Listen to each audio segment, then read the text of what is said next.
Tome su asiento. Algunas veces cantamos algunas cosas y no nos damos cuenta de lo que cantamos. Pasa, ¿no? Que uno lo incorpora, pero algunas veces es bueno, yo diría, siempre es bueno, preguntarse. Y cuando uno canta este coro, que es un coro pentecostal, claro, que expresa lo que los pentecostales creemos, el mover del Espíritu Santo, y habla o invoca a Dios para que se mueva, hay una arenga, hay una llamada de atención para nosotros, que no es menor y es muy profunda. La arenga de este coro es muy importante. Cuando te dice, déjalo que se mueva.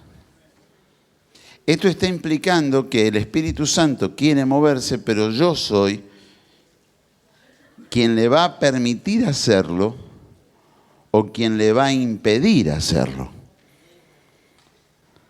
Y esta es una de las bases más importantes del movimiento pentecostal.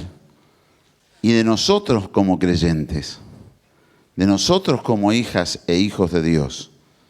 Cuando uno le da libertad al Espíritu y no trata de colocarlo entre ciertos arneses que nosotros religiosamente vamos construyendo, el Espíritu Santo se puede mover con naturalidad.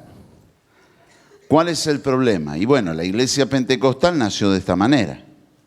Y los hermanos de diferentes denominaciones que eran estructurados, algunos de ellos ya tenían cientos de años bajo ciertas liturgias y ciertas estructuras, echaron a los pentecostales de sus denominaciones y se transformó lo que es el movimiento pentecostal, que básicamente primero se conformó con los que eran expulsados de todas las demás denominaciones y luego, por un mover evangelizador muy potente, creció a través de la conversión de muchas personas.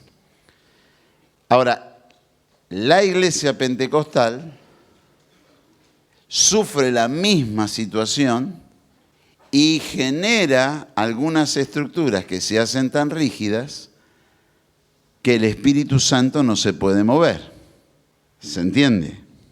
Generaciones que van pasando y hay algunas cuestiones pentecostales que se empiezan a hacer rígidas. Yo no estoy en contra de las estructuras. Estructuras tenemos que tener.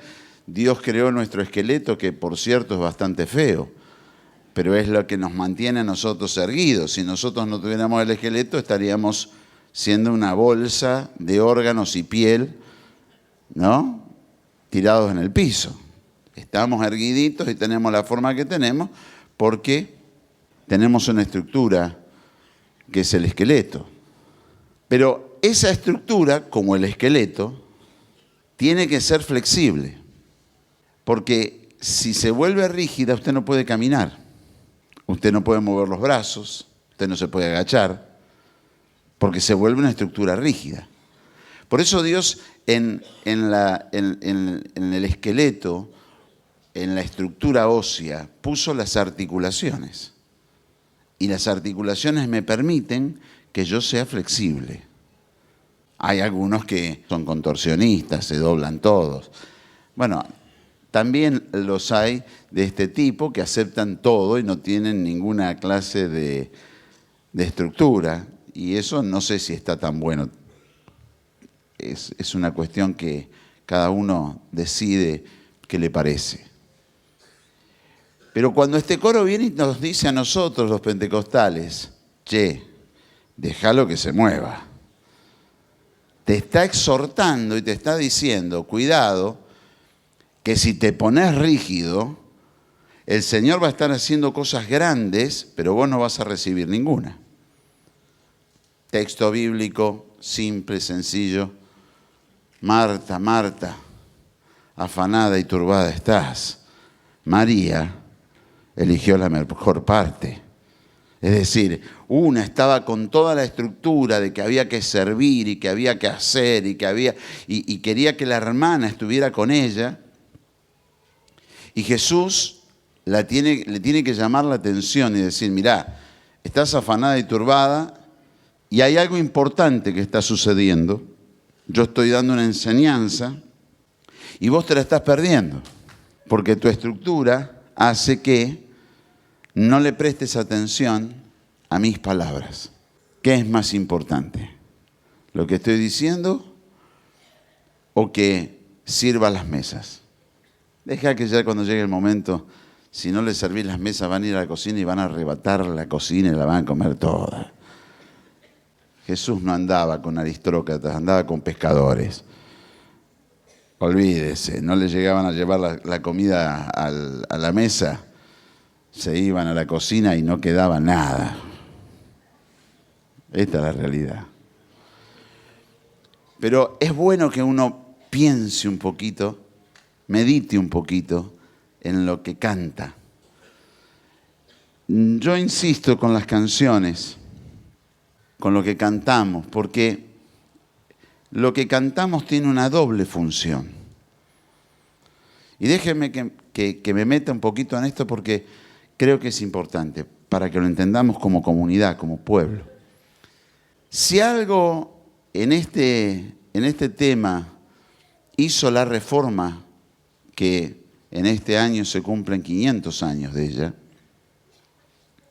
fue variar lo que era el canto gregoriano que los monjes hacían, que por cierto era muy bello, porque eran monjes que estaban abocados a cantar permanentemente, y era lo único que hacían durante todo el día. Entonces cuando llegaba una celebración, cuando había algún culto, ellos cantaban y todo el pueblo escuchaba. La Reforma lo transformó esto en lo que se llama el canto congregacional, es decir, que no eran los monjes que cantaban, sino que era el pueblo el que cantaba. ¿Cuán profunda es esa reforma? Tremenda. ¿Por qué? Porque si uno lo analiza, el canto gregoriano, el canto sacerdotal, tiene que ver con el Antiguo Testamento. En el Antiguo Testamento había levitas cantores. Hasta que rompe el molde un tipo que se llama David. Y que nos deja gran parte del libro más largo de la Biblia, que está dedicado a canciones. Y que nos muestra qué era lo que él cantaba en sus devocionales. Y que en medio de esos devocionales y en medio de esas canciones, de repente empieza a recibir palabras proféticas y él las suelta. Palabras que para él no tenían un significado crucial, pero que para nosotros, como son el Salmo 22, 23, 24, que son salmos que se denominan mesiánicos, porque hablan acerca del Mesías y son profecías que hablan acerca de Jesús, para nosotros son tremendamente importantes porque nos narran cómo iba a ser la llegada de Jesús y quién iba a ser Jesús. Entonces, ese hombre que pone allí la música o las letras de lo que él cantaba, porque no va a ser hasta que aparezca Juan Sebastián Bach, un cristiano lleno del Espíritu, que inventó la forma de escribir música, porque hasta que no apareció Bach, todo era transmisión oral, y cuando uno hace transmisión oral hay deformaciones. Pero Bach escribió la música, hizo el sistema para escribir música, y entonces ahí ya la música pudo pasar de generación en generación sin deformaciones. Lo impactante de todo esto es que cuando uno se remite al Antiguo Testamento, el pueblo no estaba incluido en esa celebración de adoración y de canto. Y cuando viene la Reforma, y esto ya hay menciones en el Nuevo Testamento, que incita a los cristianos a cantar, se establece o se reestablece esa costumbre del primer siglo, donde los hermanos eran los que cantaban y no los sacerdotes o clérigos en un lugar destinado al ministerio. La Reforma, tanto como nosotros, no somos clericales. Nosotros no hacemos diferencias entre clero y pueblo. Para nosotros somos todos real sacerdocio, nación santa, pueblo adquirido por Dios para anunciar las riquezas de su gloria. Amén. Entonces, el canto tiene una doble función. La primera, indispensable, fundamental, es la adoración y la alabanza a Dios, es lo que nos comunica con Dios. Es lo que me hace entrar en la presencia de Dios. Si quiere lo podemos decir así, es la llave que abre la puerta para que yo pueda entrar en la presencia de Dios. La Biblia lo que nos narra del cielo nos dice que en el cielo hay mucha alabanza, hay mucha adoración. Que los ángeles cantan. O sea que en los cielos hay música y se canta. Entonces, si yo soy una hija, un hijo de Dios y quiero entrar en la presencia de Dios, bien hago si aprendo a cantar. No me interesa si usted está desafinado o afinada. Obviamente, si es afina no lo vamos a poner acá a dirigir, ¿no? Hay algunos que tienen el concepto antiguo testamentario que creen que todo lo importante pasa acá arriba. Y lo importante pasa en medio nuestro.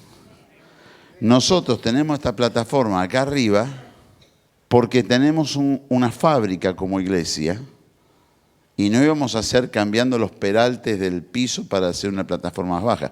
Si usted va al CRAF, hay hermanos que están arriba de lo que es el nivel de la plataforma, ¿cierto? Porque tiene una pendiente muy grande. Entonces, lo que pasa aquí adelante no es lo importante. Lo importante es lo que pasa en medio nuestro. Y cada vez que yo tengo que darle alguna charla a los músicos, les digo siempre lo mismo, a ustedes les importa el pueblo. Las canciones y todo lo demás no interesan. Yo soy un destructor de canciones. Porque si yo tengo que repetir algo 20 veces, lo repito. Si le tengo que cambiar la letra, se la cambio. A mí no me importa la canción.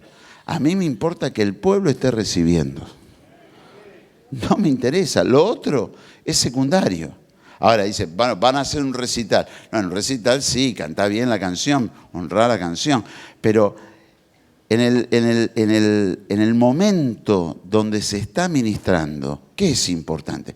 Que el enfermo sea sanado, que el oprimido sea libre, que el que vino atado con problemas reciba liberación. Eso es lo verdaderamente importante. Y ahora le cambio el ángulo. Si viniste de esa manera, cuando vos llegás, la alabanza te enchufa. El texto maravilloso de Eliseo. No hay entre ustedes músico. Estaba que ardía de bronca y entonces se dio cuenta que así no entraba en la presencia de Dios y que estaban en el medio del desierto, se morían de sed, necesitaban una profecía, una salida de parte de Dios. Y entonces dijo, no hay músico. Y le trajeron un tañidor y empezó a tocar. Y cuando empezó a tocar, en algún momento tocó algo que a él lo llevó a entrar en la adoración y se metió en la adoración. Y cuando entró en la adoración, ahí vino palabra. no va a haber viento, ni va a haber lluvia, cabe en una fosa porque en la noche vendrán las aguas. Y así fue. Entonces, en la adoración hay mucho de profético. Lo profético muchas veces está muy mal entendido. Y yo suelo percibir que diferentes ámbitos de la iglesia, como a mí me toca estar con todos, y somos el Centro Cristiano de Nueva Vida, es una de las pocas iglesias que está entre todos.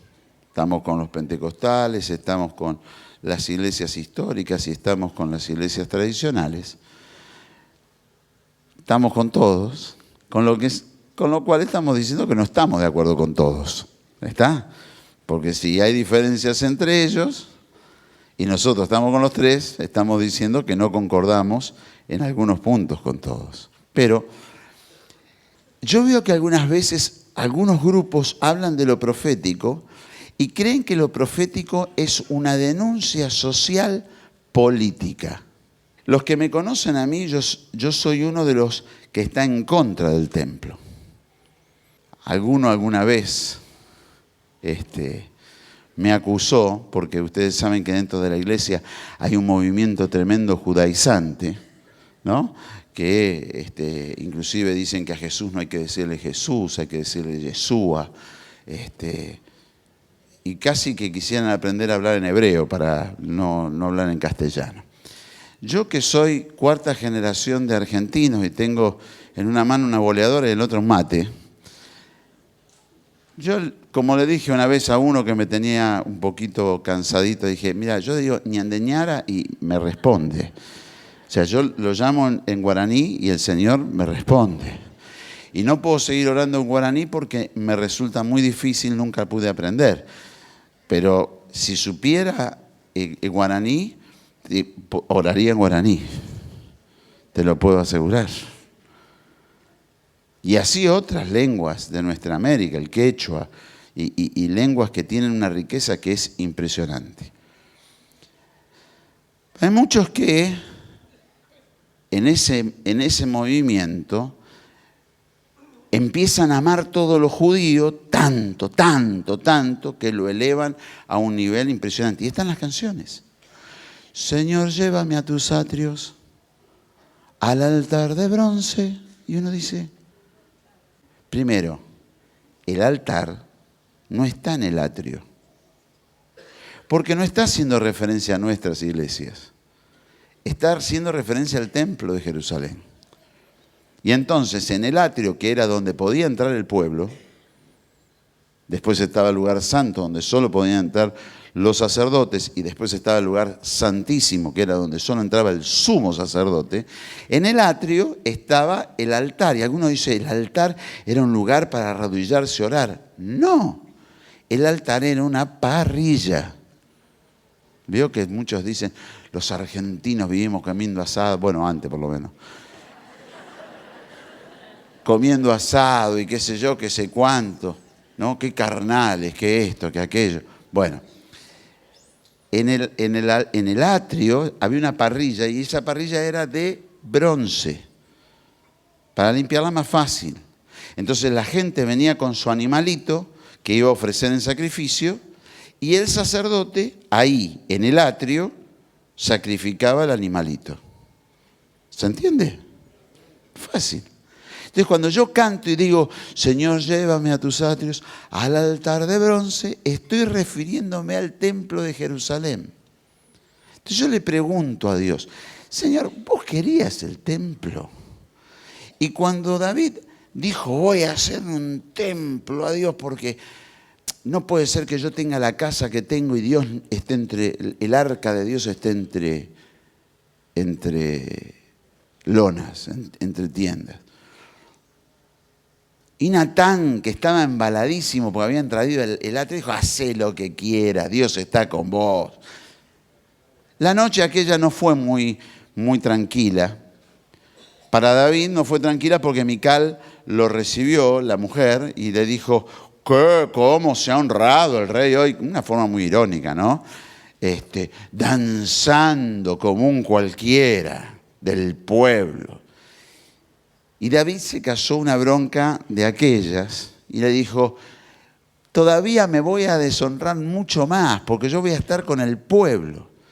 Y la comparación que estaba haciendo Mical era con su papá, que había sido el primer rey de Israel, Saúl, que nunca, salvo al principio, cuando le da la instrucción Samuel de hacer lo que nosotros llamamos el camino de la unción, yo hablo de esto ahí en el libro Invierno, cuando llega al monte de Dios, desciende con los hijos de los profetas y canta, y es el momento en que profetiza cantando. ¿Ven la importancia de la canción? Profetiza cantando Saúl. Después no lo hizo nunca más. Y por eso se separó tanto del pueblo y de Dios. Porque se separó de Dios, se separó del pueblo. Y porque se separó del pueblo, se separó de Dios. ¿Se entiende? Entonces, algunas veces algunos se van para ese lado y yo no estoy de acuerdo con eso. Había un grupo que se llama esenios, muchos dicen que Juan el Bautista era esenio, que estaban en contra del templo. A ver, gran problema cuando Jesús habla con la samaritana. Tremendo. Porque viene Jesús y dice, me es necesario pasar por Samaria. Y vos decís, ¿a quién va a ver a Samaria? A un teólogo. Bueno, en aquel momento era un doctor en la ley. ¿A quién va a ver? Y no, fue a ver a una mujer que tenía una reputación bravita. Tanto que descendía a buscar agua al mediodía, cuando nadie iba al pozo, porque hacía un calor bárbaro, descendía al mediodía para no cruzarse con nadie. Y Jesús se fue allá, le dijo a los discípulos, che, busquen algo para comer. Los despidió y él se quedó solito y empieza a hablar con la samaritana. Y la samaritana se lo dice a Jesús, oíme, ¿cómo me vas a dirigir la palabra? ¿Por qué? Porque el problema entre samaritanos y judíos era que los samaritanos, como tenían en su territorio a Betel, decían que el patriarca, Jacob, o Israel, había ofrecido sacrificios en Betel. Por lo tanto, en Betel se podían ofrecer sacrificios. Y los judíos decían, solo en Jerusalén y en el templo se pueden hacer los sacrificios. Y entonces se entraron a pelear y como los de Israel eran más puros, acusaron a los fariseos de perros. Ahora, esto que yo estoy contando, a lo mejor usted está diciendo, ¿y a mí qué rayo me importa? Va a ver que le importa. Y le importa mucho más que un rayo. Porque Jesús se pone a hablar con la samaritana y Jesús rompe el molde hablando con ella. Ella se lo dice, ¿qué haces vos siendo judío hablando conmigo? Bueno, Jesús le profetiza, 5 maridos has tenido y el que tienes no es tuyo. En esto que yo hablo de las profecías que muchos no entienden, hay grupos tradicionales que creen que la profecía es una denuncia. Y la profecía es algo muy versátil. Puede ser una denuncia, puede ser un aviso de lo que viene, pueden ser muchas cosas.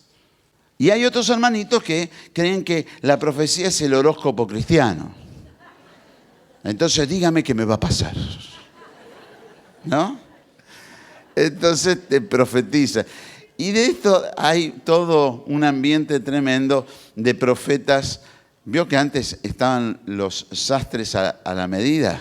Bueno, ahora tenemos profetas a la medida.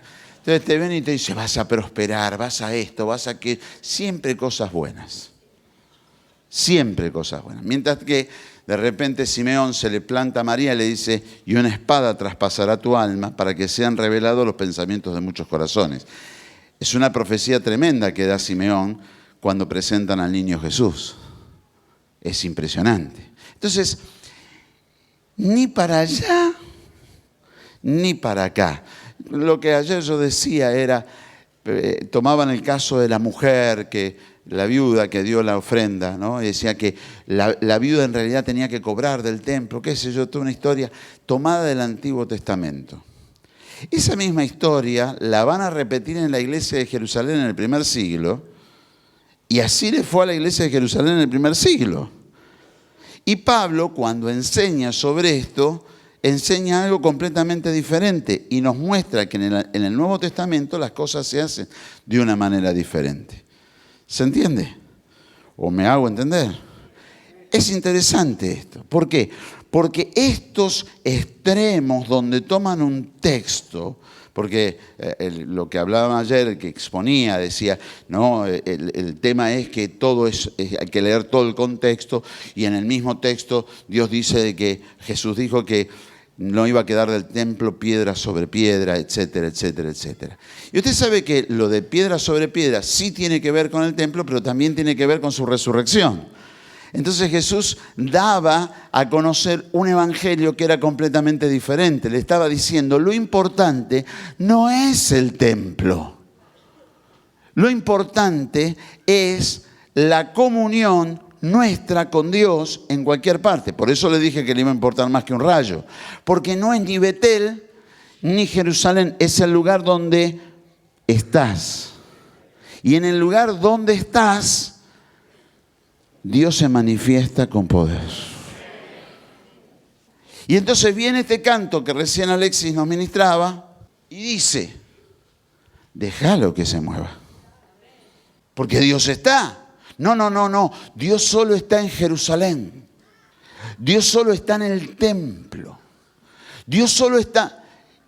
Y nosotros, hijas e hijos de Dios, tenemos un evangelio que sabemos que Jesús está en todas partes.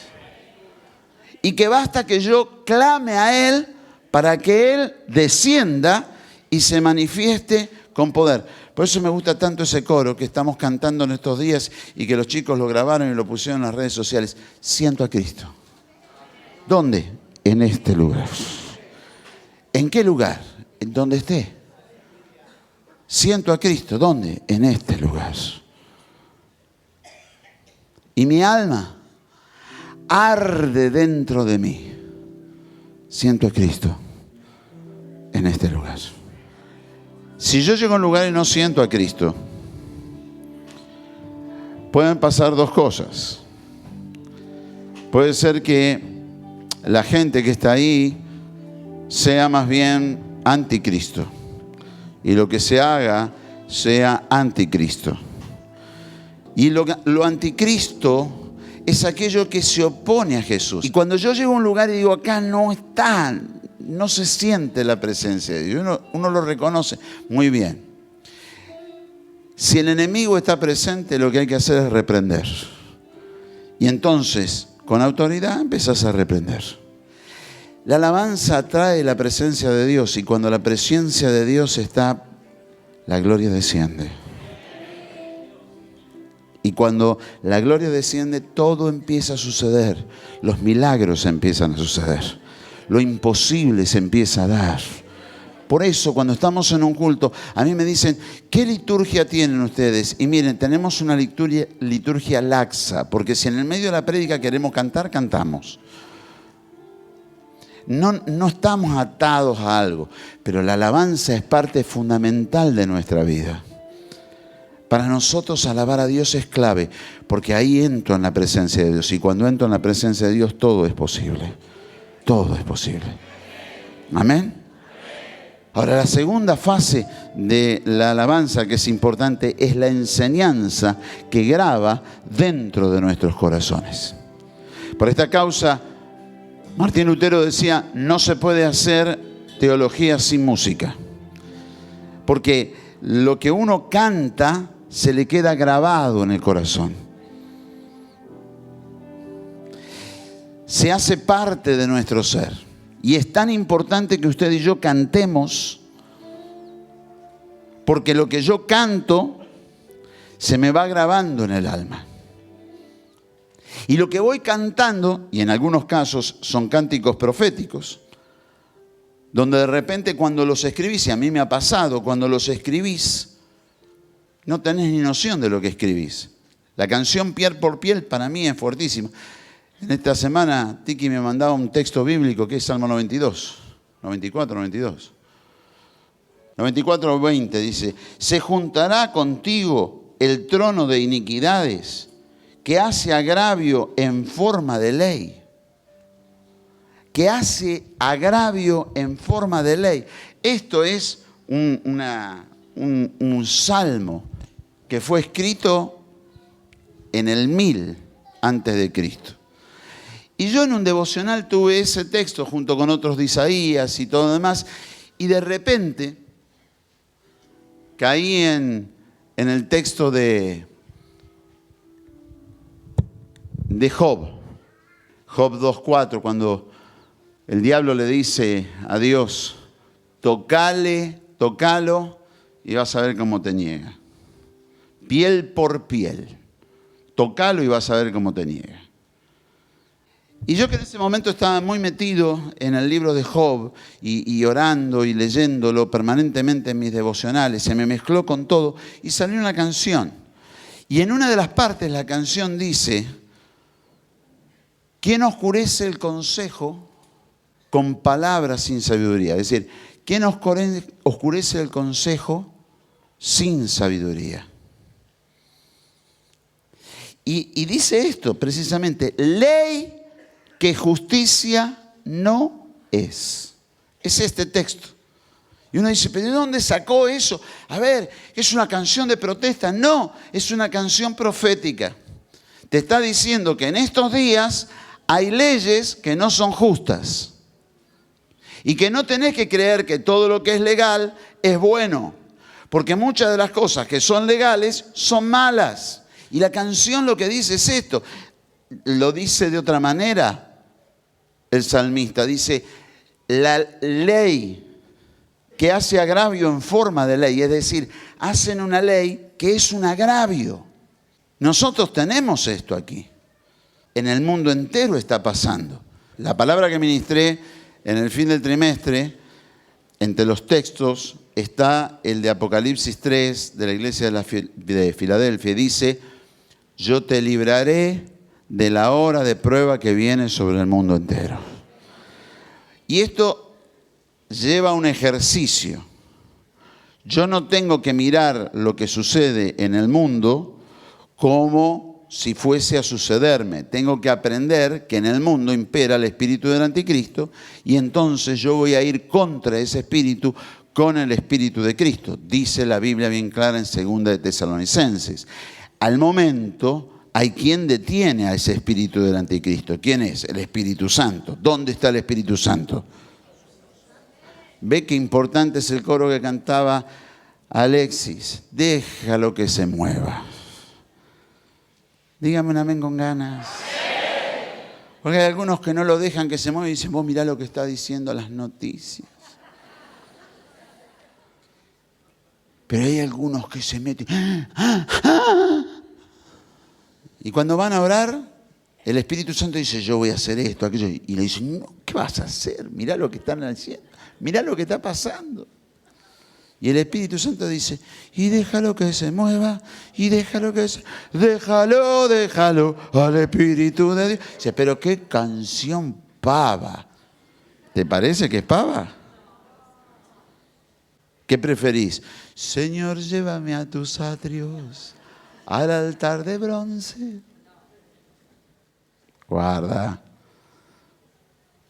Déjalo al Espíritu de Dios, déjalo. Y uno dice, ¿por qué? Y eso te lo tenés que cantar a vos mismo.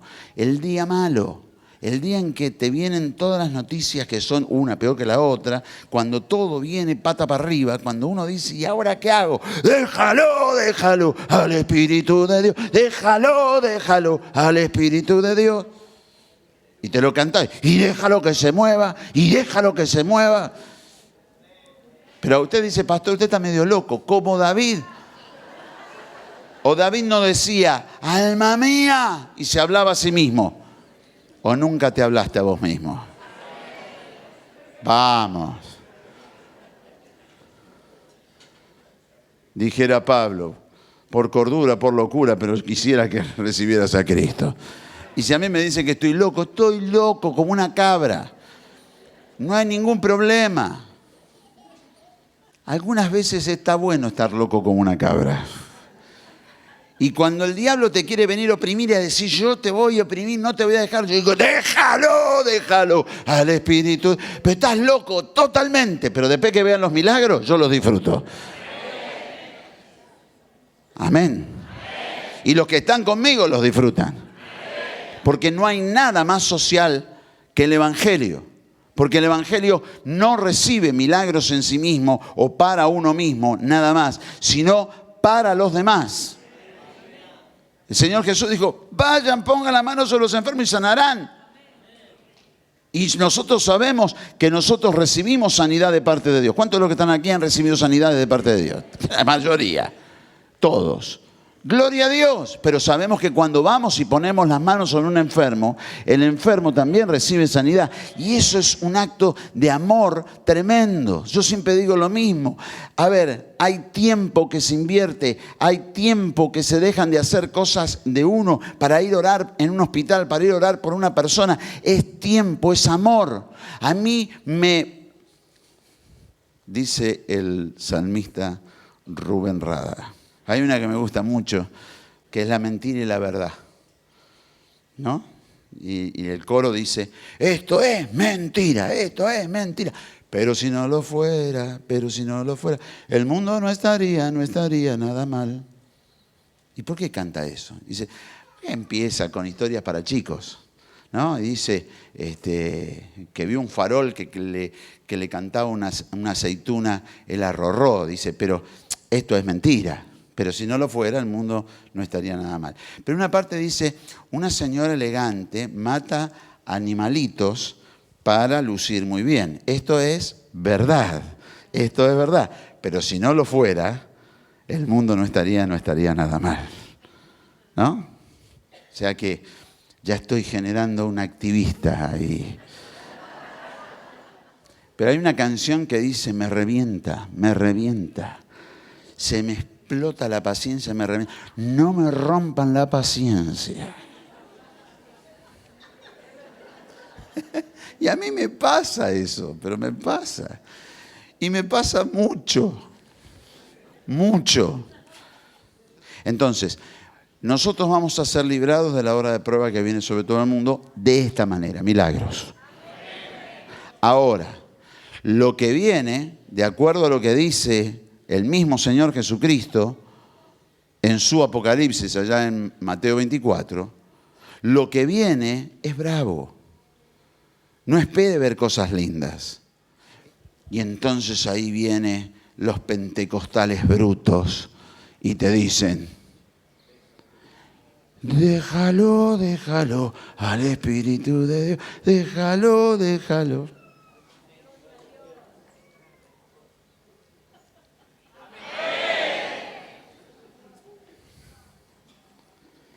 Y el enemigo se detiene. ¿Por qué? Porque yo estoy lleno del Espíritu Santo y el Espíritu Santo lo para. Pero si yo no lo dejo mover al Espíritu Santo, lo encorseto al Espíritu Santo, el Espíritu Santo no se puede mover. ¿Sabe qué dice? Que el Espíritu Santo se contrista.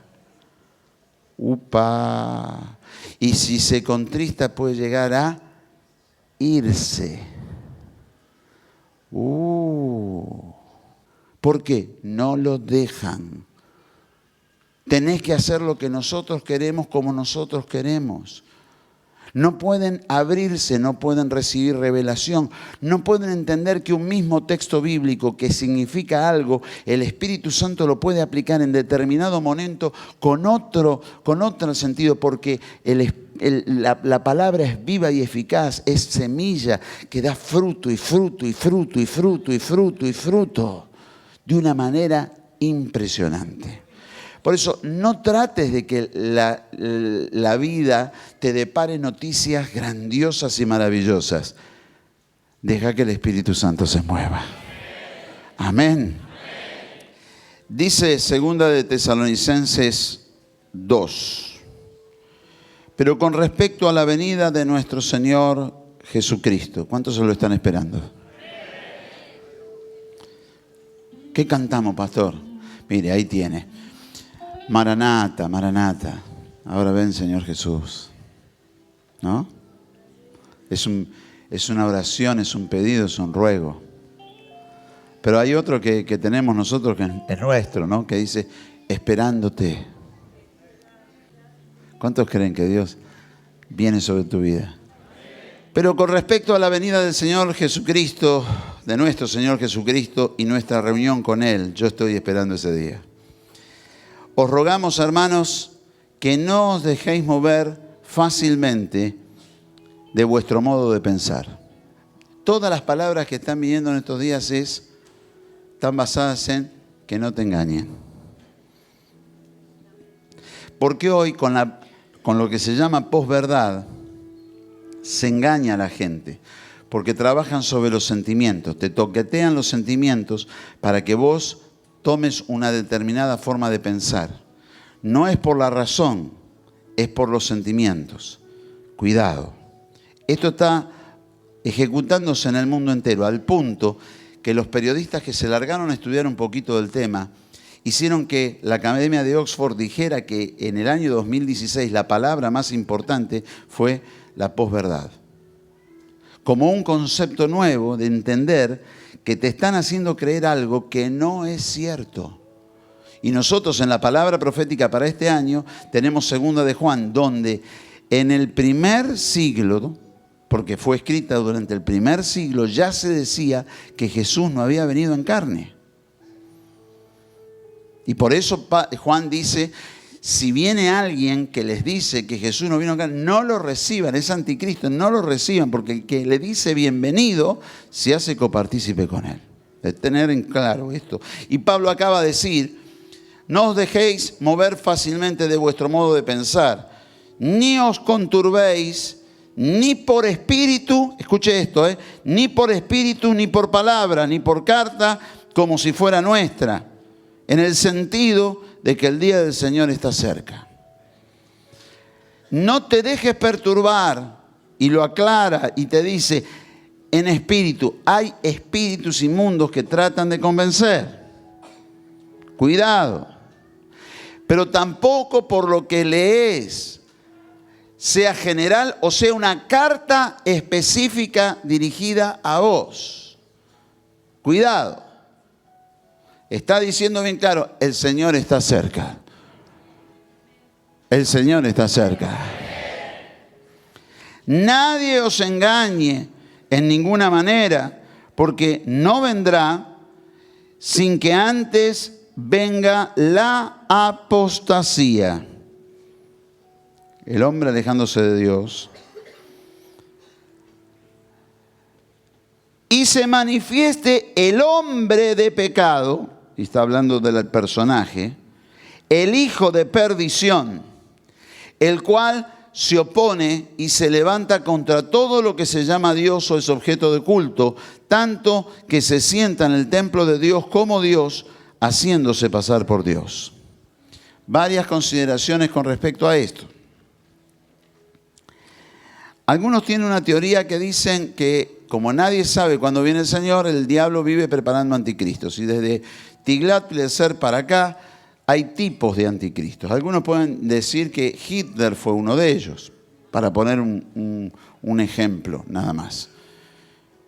Y lo manifiestan de esta manera, hablan de esta manera y dicen que este tipo de personajes están preparados, pero que no pueden manifestarse porque todavía no es el tiempo. Es decir, que el enemigo tiene que tener siempre preparado alguno en el almácigo para sacarlo cuando llegue el momento, porque ni él sabe cuándo llega. Así que cuando usted ve a uno que dice, este da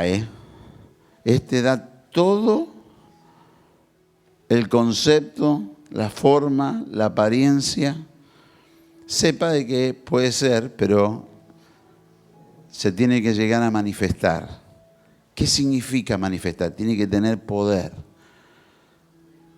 Vuelvo a las palabras de Stephen Hawking. Al mundo le quedan 1000 años. El milenio está después de esto. Quiere decir de que esto tendría que pasar o tendría que estar por pasar en breve tiempo. Y como si fuera poco, dijo, estamos creando una inteligencia artificial que no es compatible a nuestros pensamientos y sentimientos. Por lo tanto, tiene que haber un gobierno mundial que imponga lo que determina esa inteligencia artificial. ¿Qué quiso decir? Que si en el planeta tienen que vivir 2.000 millones y hay 7.000, 5.000 tienen que morir. Eso dijo. Que las determinaciones las debe tomar alguien que tiene que tener el gobierno mundial. Y es esto que está diciendo acá. Este inicuo, el cual se va a manifestar. No significa que nosotros nos vamos a quedar en su gobierno. Si no, no va a poder hacer nada. Pero sí que se va a manifestar, lo dice bien claro. Se va a manifestar ese hijo de perdición, el cual se opone y se levanta todo lo que es de Dios. Dice versículo 5, ¿no os acordáis que cuando yo estaba todavía con vosotros os decía esto? Y ahora vosotros sabéis lo que lo detiene, a fin de que a su debido tiempo se manifieste. Porque ya está escrito en el misterio de la iniquidad. Perdón, porque ya está en acción el misterio de la iniquidad. Solo que hay quien al presente lo detiene hasta que él, a su vez, sea quitado de medio. ¿Quién es? ¿Quién es? Diga fuerte. El Espíritu Santo. ¿Dónde mora el Espíritu Santo? ¿Dónde? En nosotros. Y entonces, ¿qué coro se le aplica a esto? Que dice, qué canción berreta. No es un himno de los tradicionales, no. La iglesia se tiene que mover. La iglesia se tiene que despertar del sueño. La iglesia tiene que hacer la obra que el Espíritu Santo le mandó a hacer.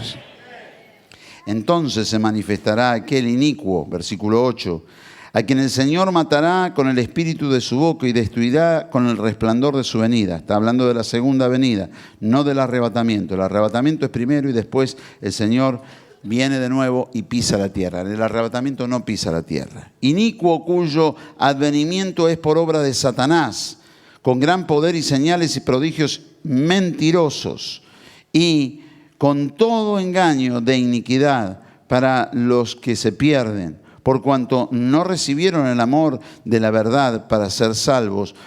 Por esto, Dios les envía un poder engañoso para que crean en la mentira, a fin de que sean condenados todos los que no creyeron a la verdad, sino que se complacieron en la injusticia. ¿Te quiere andar con Cristo? Vive en justicia. Cuando uno predica de justicia, se gana enemigos. Yo tengo cualquier cantidad de gente que se enoja porque hablamos de injusticias. Y quieren que tengamos otro mensaje. Y por lo general son los que les encanta el Dios del orden. Y te dicen, Dios es un Dios de orden. Y voy a decir, sí, eso es un texto bíblico, pero acordate que dice Génesis que la tierra estaba desordenada y vacía y el Espíritu de Dios se movía sobre la faz de las aguas. Entonces, si los pentecostales somos desordenados, no vacíos, porque gracias a Dios no somos vacíos, el Espíritu de Dios se mueve sobre nosotros. O si querés, somos desordenados y vacíos, porque al estar vacíos de tanta religiosidad, el Espíritu Santo encuentra un lugar para poder llenarnos. Porque para poder llenar, primero tiene que estar vacío. No puedes llenar lo que está lleno. Diga amén. Gloria a Dios. En el Génesis Dios es pentecostal. Pero nosotros debemos dar siempre gracias a Dios respecto de vosotros, hermanos amados en el Señor, de que Dios os haya escogido desde el principio para salvación, mediante la santificación por el Espíritu y la fe en la verdad. ¿Está hablando de usted? ¿No le gustó lo que dijo? Así que, hermanos, estad firmes y retened la doctrina que habéis aprendido, sea por palabra o por carta nuestra. Y el mismo Jesucristo, Señor nuestro, y Dios, nuestro Padre, el cual nos amó y nos dio consolación eterna y buena esperanza, por gracia, conforte vuestros corazones y os confirme en toda buena palabra y obra. Que el Espíritu te conforte. Aleluya. ¿Se puede vivir confortablemente en los días que vivimos? Porque viene de adentro, no de afuera. Y lo de afuera yo lo transformo con lo que tengo adentro. Y entonces lo que era un problema terrible pasa a ser un milagro maravilloso. Y gloria a Dios. Y gloria a Dios. Aleluya. Gloria a Dios. Abra su Biblia y busca la palabra de Romanos capítulo número 13, que quiero cerrar con esta palabra. En estos días estamos hablando, en este trimestre, de ser discípulos, seguir a Jesús. Y en estos días tocamos el texto de Marcos 13, donde Jesús nos dice: mirad que nadie os engañe, porque vendrán muchos en mi nombre diciendo yo soy el Cristo, y engañarán a muchos. Y esa palabra se ve reforzada con Romanos 16, versos 17 y 18, donde dice: mas os ruego, hermanos, que os fijéis en los que causan divisiones y tropiezos en contra de la doctrina que vosotros habéis aprendido y que os apartéis de ellos. Porque tales personas no sirven a nuestro Señor Jesucristo, sino a sus propios vientres. Y con suaves palabras y lisonjas engañan los corazones de los ingenuos. Es decir, que el engañador no viene.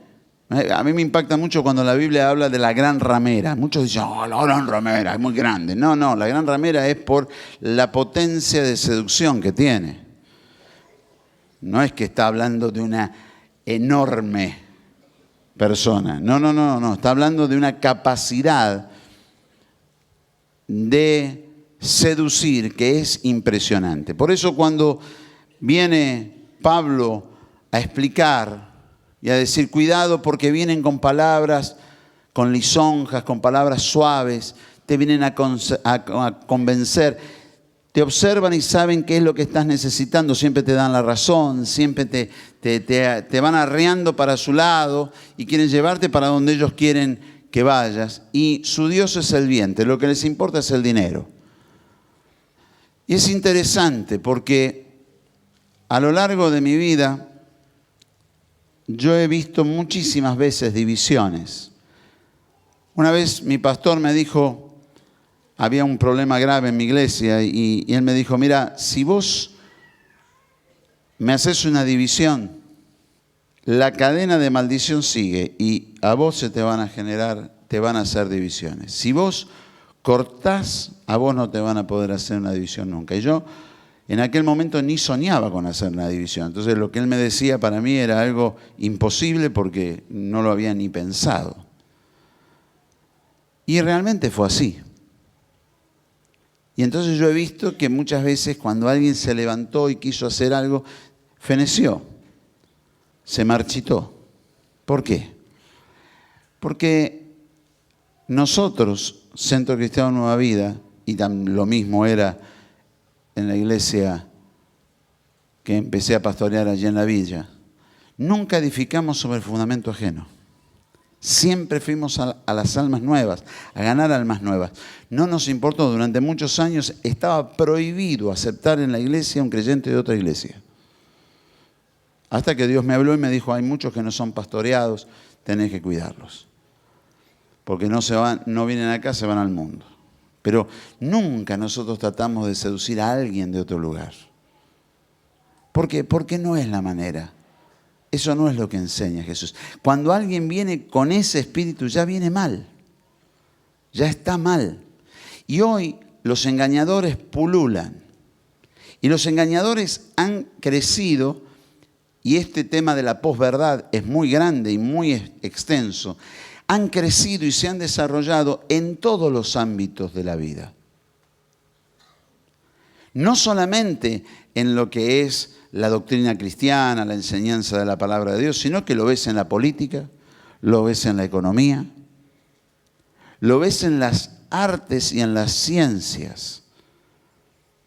Y te vienen a decir que lo malo es bueno y lo bueno es malo.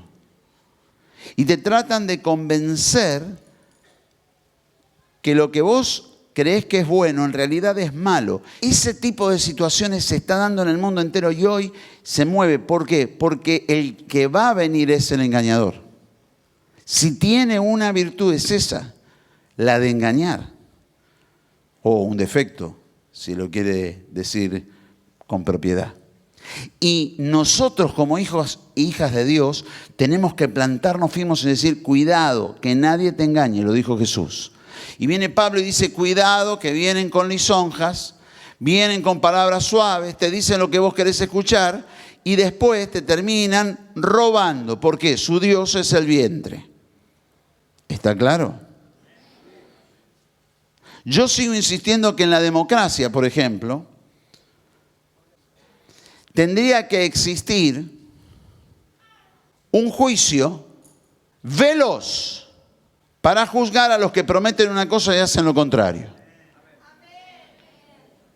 Porque si alguien promete una cosa y hace lo contrario, y te lo tenés que esperar por el orden democrático 4 años, cuando llegás al 4.º año,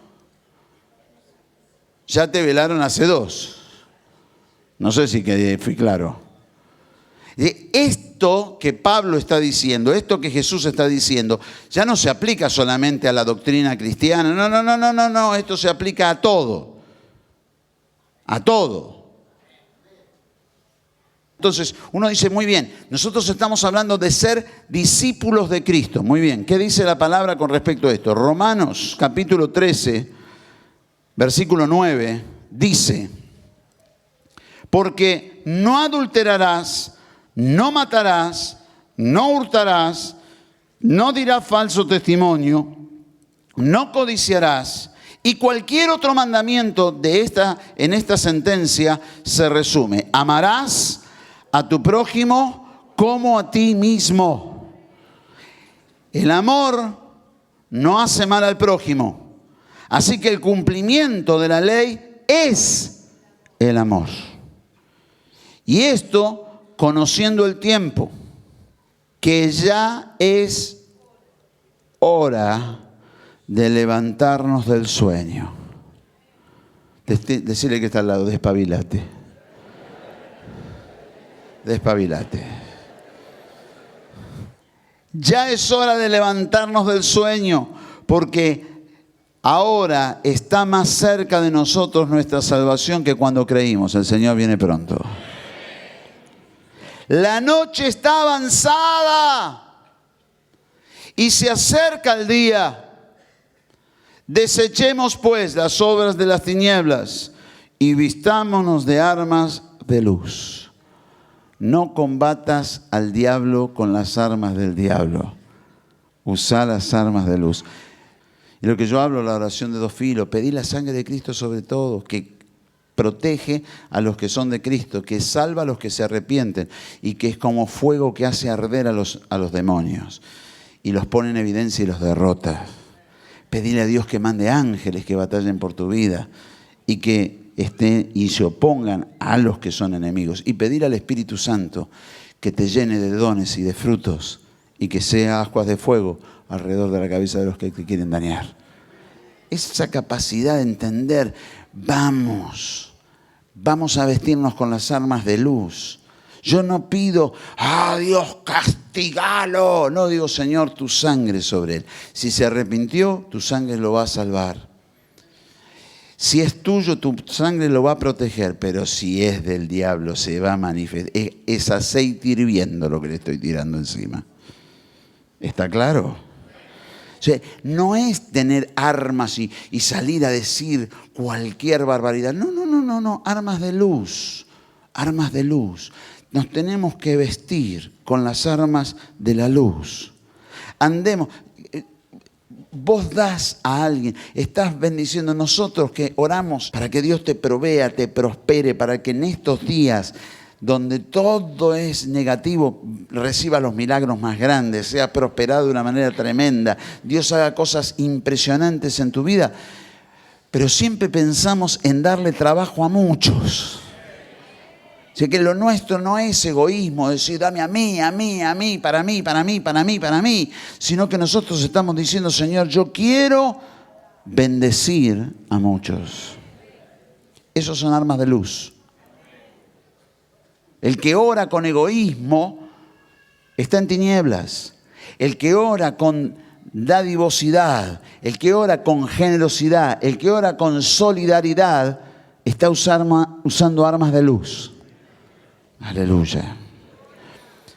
Andemos como de día, honestamente, no en glotonerías y borracheras, no en lujurias y lascivias, no en contiendas y envidias, sino vestidos del Señor Jesucristo, y no proveáis para los deseos de la carne.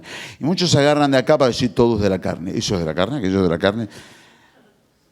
Nosotros andamos en la carne. Pero ¿qué está diciendo? No seas glotón. Entonces tengo que ser austero en mi modo de comer. No. Una cosa es la glotonería y otra cosa es que comas lo que se te dé la gana comer y lo comas con gusto. Amén. Sí, hay cosas que tenemos que entenderlas. Esto es como el famoso dicho, que yo lo voy a santificar para que nadie se horrorice. Coma basura. Millones de cucarachas no pueden estar equivocadas. ¿No? Es decir, hay algunos que tienen una lógica que es bastante irracional o bastante ilógica desde el punto de vista bíblico. O sea, nosotros tenemos que decir, ¿qué significa esto? No te emborraches, pero ¿puedo tomar? Sí que podés tomar vino, pero no te emborraches. No es lo mismo tomar un poco de vino porque lo disfrutás a que tomes una barbaridad de vino que no lo disfrutás. Y entonces después estás en cualquier cosa. De eso se está hablando.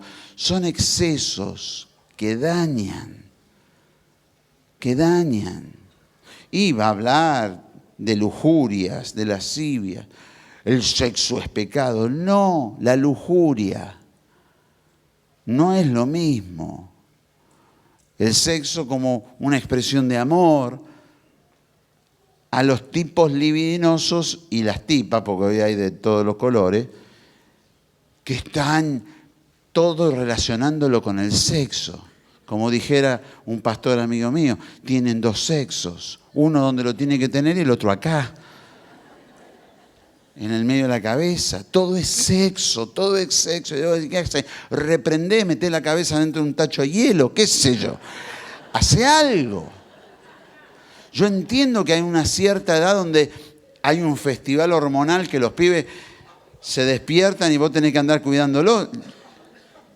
Es así.